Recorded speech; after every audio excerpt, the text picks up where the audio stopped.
बिस्मिल्लाहिर्रहमानिर्रहीम। अस्सलाम वालेकुम नाज़रीन किराम, मैं हूं फारूक सीमा और आप देख रहे हैं एक इंतहाई संजीदा और फैसला कुन तज्जियाती व्लॉग। आज के व्लॉग में हम बात करेंगे कि अगर एक मिसाइल गलत डायरेक्शन में चला जाए तो 72 घंटों में क्या क्या हो सकता है। आज जो मैं बताने जा रहा हूं वो कोई मामूली खबर नहीं, एक वार्निंग है।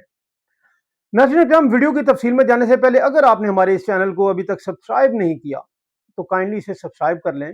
ये आपका अपना चैनल है, बेल आइकन लाजमी प्रेस कर दीजिएगा ताकि हमारी हर आने वाली वीडियो आपको मिलती रहे। नाज़रीन, सरहदों पर खामोशी है लेकिन अंदर बहुत कुछ हिल रहा है। ये सूरत हाल अगर आपने समझ ली तो पूरा मंजरनामा बदल जाएगा। कुछ फैसले ऐसे होते हैं जो तारीख लिख देते हैं और बाज़ औक़ात वो फैसले जानबूझकर नहीं बल्कि हादसाती तौर पर हो जाते हैं। और सवाल यह है कि अगर एक मिसाइल गलत समत में चला जाए तो क्या सिर्फ एक हदफ तबाह होगा या पूरा खित्ता हिल जाएगा। जो बयानात दिए जाते हैं वो असल कहानी नहीं होते, असल कहानी रद्द-ए-अमल में छुपी होती है। नाज़रीन, एक मिसाइल फायर होता है, टेक्निकल खराबी, इंसानी गलती, सिस्टम फेलियर, रडार पर एक रोशन नुक्ता उभरता है।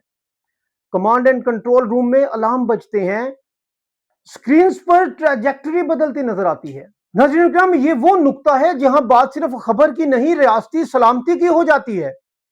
दूसरी तरफ एयर डिफेंस सिस्टम जो फौरी एक्टिव हो जाते हैं, missile defence batteries lock on करती हैं। यहां ये पहला सवाल पैदा होता है कि क्या ये हमला है या कोई हादसा, क्योंकि जदीद जंग में शक भी जंग शुरू कर सकता है। पहले घंटे में क्या होता है, तस्दीक या गलत फहमी। वार रूम में 3 लेवल की वेरिफिकेशन होती हैं, radar confirmation, satellite cross check और सिग्नल इंटेलिजेंस वैलिडेशन। अगर तीनों तस्दीक करें कि मिसाइल दुश्मन की तरफ से आया है तो काउंटर स्ट्राइक प्रोटोकॉल एक्टिव हो सकता है। यह लम्हा जज्बाती नहीं, रियासती संजीदगी का तकाजा करता है। तारीख तकरीरों को नहीं, फैसलों को याद रखती है। तीसरे घंटे में क्या होता है, सियासी क़यादत की ब्रीफिंग, वजीर आज़म को जगाया जाता है, आर्मी चीफ को सिक्योर लाइन पर कॉल की जाती है, एयरफोर्स हाई अलर्ट पर चली जाती है, नेशनल कमांड अथॉरिटी का हंगामी इजलास बुलाया जा सकता है। यहां एक लफ्ज फैसला कुन होता है, इंटेंट। क्या मिसाइल की समत जानबूझकर बदली गई या ये नेविगेशन एरर था। लेकिन मसला यह है कि दूसरी रियासत को आपकी नीयत नहीं, ट्रैजेक्टरी नजर आती है।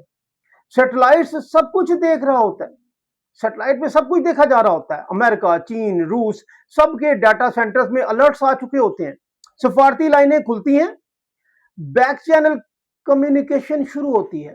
लेकिन नाज़रीन इकराम, यहां रुक कर सोचिए, क्या हर बहरान को सफारतकारी रोक सकती है या कुछ वाकयात रफ्तार पकड़ लेते हैं। अगर दूसरी रियासत लिमिटेड रिटेलिएशन करे तो एस्केलेशन का पहला दायरा शुरू हो जाता है। 12वें घंटे मीडिया वार, ब्रेकिंग न्यूज चल रही होती हैं, missile incident, border violation, national security threat, stock market गिरना शुरू हो, करेंसी दबाव में आ जाती है, सोशल मीडिया पर जज्बाती तूफान आ जाता है। ये वो लम्हा है जहां नैरेटिव जंग शुरू हो चुकी होती है। 18वां घंटा, महदूद जवाबी कार्रवाई। अगर मिसाइल इंटरसेप्ट ना हो सका और किसी इलाके में गिरा, चाहे कम नुकसान हुआ हो, तो दूसरी रियासत सिंबॉलिक स्ट्राइक कर सकती है। ड्रोन स्ट्राइक, आर्टिलरी रेस्पॉन्स और एयर स्पेस वायलेशन। ये कंट्रोल्ड एस्केलेशन होता है, मगर कंट्रोल हमेशा कंट्रोल में नहीं रहता। और 24 घंटों में क्या होता है, 24वां घंटा, पहला दिन मुकम्मल हो जाता है। अब दोनों रियासतें हाई अलर्ट पर हैं, मिसाइल यूनिट्स डिस्प्रेस्ड हो चुकी हैं, मोड में है। नाज़रीन इकराम, ये वो जगह है जहां तस्वीर वाजिया होना शुरू होती है। सवाल ये है कि क्या अब डी एस्केलेशन होगा या दोनों तरफ की फौजी मशीनरी मोमेंटम में आ चुकी है। 36 घंटे, आलमी ताकतों की मुदाखलत होती है।